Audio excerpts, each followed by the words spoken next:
En aquel tiempo, el ángel Gabriel fue enviado por Dios a una ciudad de Galilea llamada Nazaret, a una virgen desposada con un hombre llamado José, de la estirpe de David. La virgen se llamaba María. El ángel, entrando en su presencia, dijo: «Alégrate, llena de gracia, el Señor está contigo». Ella se turbó ante estas palabras y se preguntaba qué saludo era aquel. El ángel le dijo: «No temas, María, porque has encontrado gracia ante Dios. Concebirás en tu vientre y darás a luz un hijo, y le pondrás por nombre Jesús. Será grande, se llamará Hijo del Altísimo. El Señor Dios le dará el trono de David su padre. Reinará sobre la casa de Jacob para siempre, y su reino no tendrá fin». Y María dijo al ángel: «¿Cómo será eso? Pues no conozco a varón». El ángel le contestó: «El Espíritu Santo vendrá sobre ti, y la fuerza del Altísimo te cubrirá con su sombra. Por eso, el santo que va a nacer se llamará Hijo de Dios. Ahí tienes a tu pariente Isabel, que a pesar de su vejez ha concebido un hijo, y ya está de 6 meses la que llamaban estéril, porque para Dios nada hay imposible». María contestó: «Aquí está la esclava del Señor, hágase en mí según tu palabra». Y la dejó el ángel. Palabra del Señor. Gloria a ti, Señor Jesús. La fiesta de la Anunciación nos habla, en primer lugar, de cómo Dios, que conoce la necesidad, las miserias y por lo tanto la pobreza de sus hijos los hombres, Dios que sabe cuáles son nuestras necesidades, acude en nuestro auxilio, en nuestra ayuda. Durante toda esta semana rezamos los religiosos y sacerdotes, y también los laicos que así lo desean, en el oficio de lecturas. Leemos en la primera lectura la narración del Éxodo, de cómo el pueblo de Israel, a pesar de haber sido liberado con mano fuerte y firme de la esclavitud en Egipto, durante esos 40 años que dura el recorrido por el desierto, por regla general, reta al Señor, duda de su amor y se olvida de los momentos de luz. ¿Qué son los momentos de luz? Según San Pablo, son aquellas ocasiones donde has experimentado la luz, el amor, el consuelo y la misericordia de Dios. Esos momentos de luz no siempre están en tu vida. Hay momentos en los que sí experimentas a Dios y momentos en los que no. Para que en los momentos en los que no experimentes a Dios recuerdes, tengas memoria, eches mano de esos momentos de luz para recordar que Dios te ama y Dios te quiere. A veces tenemos con Dios una relación similar a la que tienen los niños pequeños cuando empiezan a caminar. Cuando un niño empieza a caminar y le apetece, patalea y llora para que papá y mamá le dejen en el suelo. Y entonces camina porque le apetece caminar. Pero cuando se cansa de caminar, ¿qué hace? Llora. Llora para que papá y mamá lo vuelvan a coger. Actúa en función de sus impulsos, caprichosamente. Y algo similar nos ocurre con Dios también.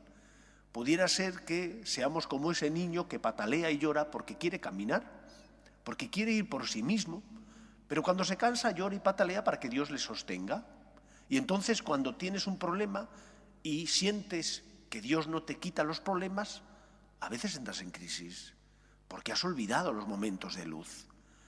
Que el Señor, porque conozcan nuestra necesidad, envíe a ese Hijo al mundo, debería significar para nosotros un hito tan importante en nuestra vida y en nuestra relación con Dios, que nunca deberíamos dudar de que Dios nunca nos abandona, sino que al contrario nos sostiene. Y que, aunque nos ha dado el don de la libertad, precisamente porque quiere que le sigas por amor y no por obligación, Él nunca se aleja de ti, eres tú el que te alejas de Él. Y cuando no comprendas los planes de Dios, cuando en la vida tengas cruces y dificultades, recuerda que Dios te ama. No te olvides de que es el Señor, es fiel a su palabra y por lo tanto te ha dado muestras de que te quiere hasta el punto de enviar a su Hijo al mundo para salvarte. María había sido educada en la fe más ortodoxa del pueblo de Israel, la fe en la certeza de que Dios cumple su palabra, de que Dios, como el Señor, tiene derechos, pero ese Dios que tiene derechos siempre acude en auxilio de su pueblo Israel. Y por eso cuando el ángel le hace público el deseo del Señor, ella no responde más que: he aquí, la esclava del Señor. Dios tiene derechos, Él es mi Señor, me tengo que fiar de Él. Y esto te lo tienes que repetir una y otra vez cuando no comprendas los planes de Dios. Dios es fiel a su palabra, Dios cumple sus promesas, Él envía a su Hijo al mundo para salvarme. Por lo tanto, nada podrá apartarme del amor de Dios. Dios te sostiene. En segundo lugar, hoy es un día en el que tenemos que recordar que Cristo viene a sanar nuestras heridas, que Jesús ha sido enviado por Dios Padre, que se encarnó siendo Dios, asumiendo nuestra condición humana sin dejar de ser Dios, para curar y sanar nuestras heridas. Solo hay un pecado que, dice la Escritura, no puede perdonarse. Es el pecado contra el Espíritu Santo. ¿Y en qué consiste ese pecado?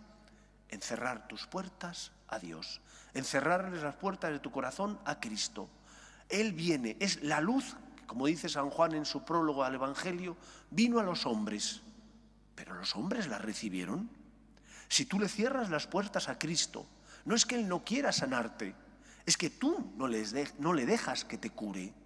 Por lo tanto, ante las caídas, miserias, debilidades, confiar en la gracia de Dios. Confiésate, no tengas miedo. ¿Por qué tanto reparo en decir al Señor: lo siento? Si estamos necesitados, Él instituyó la Iglesia como hospital de campaña para los débiles, para los enfermos, para los heridos de la vida. Pues con humildad acudamos a Él a decirle: Señor, sana y cura mis heridas, me fío de ti, te necesito. Tercera enseñanza de la fiesta que hoy celebramos, el modelo de la Virgen María. Nosotros somos hijos de María y como hijos de María tenemos que sentir que ella es nuestro modelo y el camino que tenemos que seguir para amar a Cristo. Nunca María reclama el primer puesto. Ella sabe que es la sierva de Dios y que es el Señor el que debe ocupar el primer lugar de la imagen, de la escena y por lo tanto de la vida del hombre. Pero María es instrumento, el mejor instrumento de Cristo, de Dios Padre, para tocar y salvar el corazón del hombre. Y por lo tanto, aquellos que hemos recibido, sin mérito alguno, la vocación de ser María, de imitar a la Virgen, de colaborar con ella en la obra de la salvación, siendo instrumento de Dios, nos tenemos que sentir afortunados. Y hemos de pasar de la devoción a la Virgen, que es necesaria, imprescindible, todo hijo tiene que tener cariño y amor hacia su madre, de la devoción a la Virgen, a la imitación y al ofrecimiento. Imitar a nuestra madre, porque ella es modelo, como San Juan Pablo II tantas veces decía, modelo de la Iglesia, modelo de los cristianos, y a la vez ofrecernos a ella para ser sus manos en el mundo. Somos las manos de la Virgen que consuelan al niño recién nacido cuando, por ejemplo, defendemos la vida, cuando defendemos la dignidad de la persona desde su inicio, que es la concepción, hasta la muerte natural, que es su término. Somos las manos de la Virgen María que educan a su hijo cuando ayudamos a los demás a saber distinguir el bien del mal, cuando tú educas a tus hijos en la verdad que les hará libres, o cuando colaboras en una parroquia como catequista. Eres las manos de la Virgen María que educan al que no sabe, al que necesita luz y tiene que encontrar, por lo tanto, el camino de la verdad. Y podemos ser las manos de la Virgen María también cuando consolamos, mediante nuestras obras de misericordia y caridad, al que sufre, como ella, que es consuelo de afligidos y de pecadores, y que nunca le falta el cariño y la protección de su madre al hijo que le dirige una mirada o una petición de necesidad. Seamos nosotros las manos de la Virgen María. Ofrezcámonos a la Virgen para consolar a su Hijo Jesús, que sufre en el pobre y en el necesitado. Y no hay pobre mayor que el que no tiene fe, que el que no tiene esperanza, que el que no tiene la luz de la verdad que ilumine su conciencia y guíe sus pasos. Ofrezcámonos a la Virgen María para, como ella, decirle a Dios: he aquí la sierva, la esclava del Señor. Que sea así en nuestra vida. Nos ponemos en pie.